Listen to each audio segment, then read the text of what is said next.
Hunger and starvation in sub-Saharan Africa have lasted too long, but Africans are not consigned to a lifetime of food insecurity. No one believes it is possible simply to distribute better seeds and more fertilizer to African farmers and then to walk away, nor will economic growth alone solve the problem. An effective response to a challenge this broad cannot be narrowed to a single intervention, discipline, or institutional mandate. It will take a coordinated response across sectors. In the late years, African size has grown, and it has an impact on many different sectors. Health conditions have improved, for instance, increasing life expectancy and nourishment, and hence population. This increase leads to a lot of young people looking for a job at relatively low wages, attracting investment. Another problem here was education. In 1975, the proportion of school people was at 10%, and today it's around 50%. In result, African GDP has doubled, and these indicators do not seem to slow down during the next decades, and they will be reinforced with democracy, which is being widely spread across the continent. It encourages governments to invest in education, and education is helping growth and investment, which gave government more money. And this is how a positive cycle starts. But the path for Africa's growth is not a rose without thorns. Africa will face some internal and exogenous challenges the next decades. First, let's look inside the continent. One of the major problems of Africa is the big weight of agriculture within their economies. But the problem is not as easy as shifting the population to other sectors, but it has to come through an improvement in the agrarian efficiency. A higher agrarian surplus will lead to more investment, dragging industry into the virtuous cycle. For instance, here we have the shares of workforce by economic sectors in Tanzania and Cameroon, showing an overwhelming participation of agriculture. Another issue is the so-called resource curse. Africa is abundant in many natural resources, worth highlighting oil production in Nigeria, Libya, Egypt, and Angola, copper ores in Katanga, Congo, diamond mines in Botswana and Sierra Leone, gold, uranium, and many others. But it seems that whenever a country finds a source of a valuable resource, corruption emerges, democracy breaks down, and countries list on the bottom of the HDI rankings. However, resources are not the curse, but the weak management of them. Among the causes of this problem are that these countries used to be former colonies and never developed democracy. In addition, exploitation of these resources are done by foreign companies, which tend to corrupt local leaders. To overcome this situation, governments need to convert these raw materials into intermediate and final products within the national borders and not outside. Now, taking a look at the international relationship of Africa, we will find some threats and interest on the continent. First, let us start with the major economic power, the USA. The American country has an increasing interest on Africa during the last decade.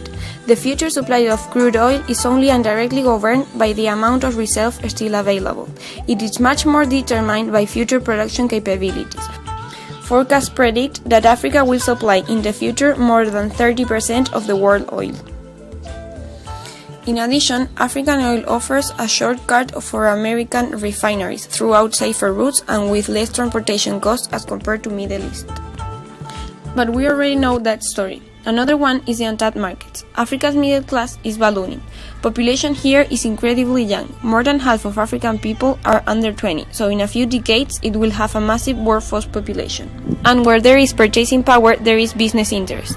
African growth will eventually create a whole new population of people who will, for the first time, have spending money, which will attract many multinationals that are looking for untapped markets. And USA is the first on that queue. Besides the US, we are going to analyze the newcomers' interests, such as the Chinese ones. The Chinese government shares some concerns with the American state, but Africa has contributed more actively to the development of the Asian state, so relationships between both of them are more delicate. China uses Africa as a source of raw materials and a market for its manufacturing industry. China also sees in the continent a market which allows it to test its industrial products and to offer them to less demanding customers. There are also complaints against what they have called negative impact of Chinese imports. This trade model recalls the colonial trade model, incentivizing African economies to keep on producing raw materials and basic supplies. For instance, the South African president, Jacob Zuma, has said that Africa's commitment to China's development has been demonstrated by supply of raw materials and other products, but this trade pattern is unsustainable in the long term. Africa's past economic experience with Europe dictates a need to be cautious when entering into partnerships with other economies. African countries must demand more equitable economic relations with any other country. They should not be satisfied with just exporting raw materials. Africa can say no. Lastly, not only countries place interest in Africa, but also some institutions. The IMF and the World Bank are often criticized for their intrusive policies in the developing countries. Among these critics, we find the following arguments. First, the use of conditionality as a policy tool rather than conditions to a loan. According to some economists, many of these changes are impossible to achieve because they would cause too much domestic opposition. Second, IMF imposed policies of the Washington Consensus on countries without understanding the distinct characteristics of the countries that made those policies difficult to carry out, unnecessary or even counterproductive. According to Joseph Stiglitz, the economists of the IMF have one-size-fits-all policy based on their academic training and often do not live in those countries and mostly work from Washington, D.C. Finally, other economists argue whether development policies in the borrowing countries have been correctly implemented regarding timing. Critics say that policies are imposed all at once rather than in an appropriate sequence. But what Africa needs is not external attention, but internal reform. These reforms need to focus on areas where investment is needed to accelerate growth. They are known as the 4 I's. First, improving investment climate, mainly through better infrastructures. Energy and transportation topping the list of major impediments, and reducing and mitigating risk, particularly those relating to security of property. But it seems that African countries are succeeding at it.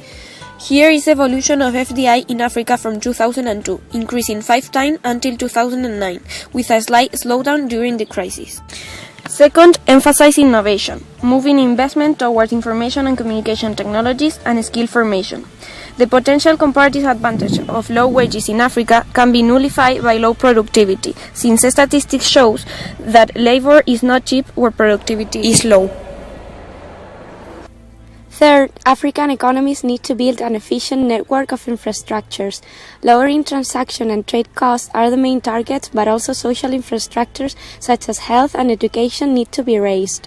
The graph shows how government health expenditure has increased dramatically since 2002, leaving behind economic regions such as the Balkans or South Asia.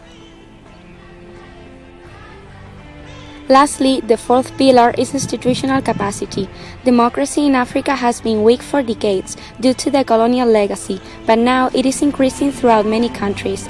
The main focus of action here would be partly to strengthen the capacity of relevant public institutions and to increase scrutiny of and accountability for public actions. The target shall be an enhanced involvement of civil society, media and parliament, enhanced revenue transparency in resource-rich countries, and prevention of corruption. However, each country faces its own challenges and opportunities. Each country has to work within its own historical and geographical resources and constraints. Dealing with this specific situation is a subject of a specific analysis and beyond the scope of a generalized set of policies.